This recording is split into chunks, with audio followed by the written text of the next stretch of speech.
はようございます。建築起業家の斉藤俊一です。空間デザインを中心に奄美大島で古民家ホテルを運営したり、コンテナ特許を取って建築を作ったり、集客とデザインの研究をする飲食店デザイン研究所の運営をしています。この放送では最前線で働く建築家やインテリアデザイナーのリアルな設計現場での学びを共有していきます。実務に直結する情報を提供できるように心がけていきます。今日はですね、内装を見て見えない壁の裏側を想像する力と建物から情報を得る力っていうテーマでお話ししたいと思います。先日ですね、リノベーションのための解体をしたんですよ。で、そこで見えてくることってあるなと思ってこのお話をしようと思ったんですけど、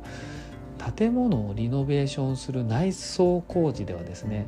解体した後、壁の中、天井裏、床下と見えない部分が明らかになってくるわけですよね。で、そこで今の常識ではありえないことが古い建物にはたくさんあるんです。構造的なこととか配管ルートのこととか設備的なことですよね。施工方法とかもたくさんあるんですよね。でもこれって知識があればあるほど、さらに経験値があればあるほど建物から得れる情報って多く見えてくるもんなんですよ。経験値がないとですね、これ見てもただのコンクリートの壁だなって感じなんですよね。じゃあね、見えないものを見る力ってどうやってつけたらいいのってことになりますよね。で、それって大きく分けて、内装を見て得れる情報と解体後にね、建築を見て得れる情報はちょっと違うんですよね。で、今進んでいるホテルのリノベーションプロジェクトをちょっと例えにしてですね、お話ししたいと思うんですけど、解体前に設計する必要性ってあるんですよ。当然なんですけど、解体する前に設計して、計画をして工事を進めるってことなんですけど、そういう時は壁の向こう側に何があるのかなって周辺状況を見て判断していくわけですよね。配管はここ通ってんだろうなとか、ここには構造の柱があるから壊せないから広げられないよねとか、図面を見て、あと現場と見比べて見えないものを想像して見るようにするわけですよね。で、そのヒントっていうのが、内装の壁が出っ張ってたりとか、躯体のはずなのに隣の部屋と壁の位置がちょっとずれてるとか、あとは壁や床を叩いてみてその音が詰まってたり空洞だったりすることによって音が変わるんですよね。そういったことで壁の向こう側、床の向こう側と想像していくわけですよ。それでも解体してみると本当に想像とは異なるものがいろいろ出てくるわけですよ。今回で言うと、床のスラブのコンクリートがボロボロで直さないとか、なんでボロボロなのかっていうと、多分リノベーションを繰り返してたのかもしれないですし、なんでか分かんないんですよね。配管が亜鉛管で出てきてるんで、これは取り替えないととか、コンクリートの柱が鉄筋ボーンって出てて大丈夫かとか、ダクトがボコって出てきて、これって今使ってますみたいなものとか、コンクリートブロックにですね、直接ビャって仕上げてるんで、これってクロス貼れませんよねとか、いろいろ出てくるわけですよね。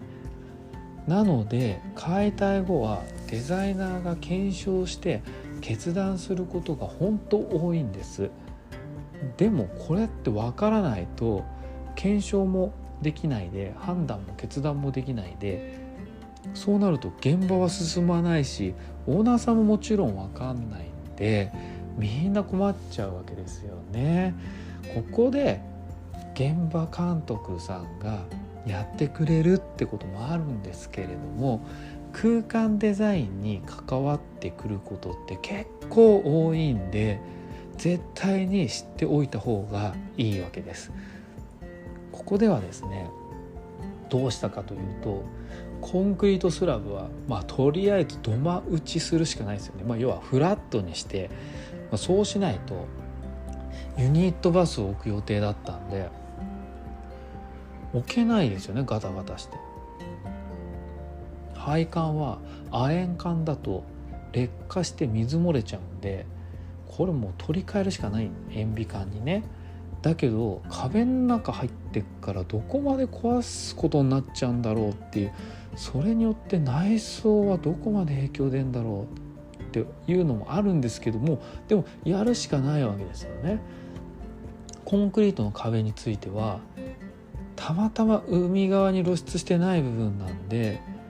鉄筋がそこまで錆びるっていうことにはないんですけれども、基本は保護する必要性はありますよね。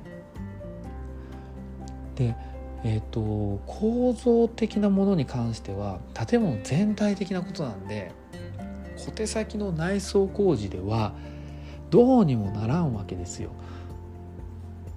劣化を抑える程度しかできないっていう認識は最初から持っておいた方がよくって、それこそ変えるぞという時は建築工事の耐震補強とか大々的な工事が必要なんで、内装とかもう関係なくなっちゃうわけですよね。で、コンクリートブロックについてはクロスが貼れないのは、貼れないというか大変なんで、全パテしてクロスを貼るかみたいな話になるか、もう左官で仕上げちゃった方がいいよねってなるのか、これはデザイン的にデザイナーとして変更がいいのか悪いのかっていう判断をしなきゃいけないんですけど、どっちでもいいかな、どっちでもちゃんと空間を担保できるかなって思ったんで、そうなるとコストとスケジュールでのバランスとの判断ってことになるんですよね。実はですね、さっきの構造的なところもそうなんですけど、建築設計が分かってるとこの辺の判断ってしやすいことが多くなってくるんですよ。自分だったらこの建物をこうやって設計するだろうなって建築設計者の視点で見ることができるからなんですよね。それでもインテリアデザインの現場を重ねればさすがに分かってくるんですよ。なので現状っていう、最初現場を見ることですよね。で、結構勉強になることが多いんですよね。で、この現状の話についてはまた別の機会にしたいと思いますね。話長くなっちゃうんでね、この辺の話すると。でね、今日は内装を見て見えない壁の裏側を想像する力と建物から情報を得る力っていうテーマでお話ししたんですけど、普段行くカフェとか住んでいる家の内装を見て想像するって結構勉強になるもんなんですよ。ちょっとやってみてほしいんですけど、空間の見方がちょっとずつ変わって見えてくるかもしれないんで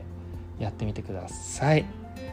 今日はじゃあこの辺で終わりにします。実務で学べるインテリアデザインの学校隠れ家では、最前線で働く建築家やインテリアデザイナーのリアルな設計現場での学びを LINE グループで毎日共有しています。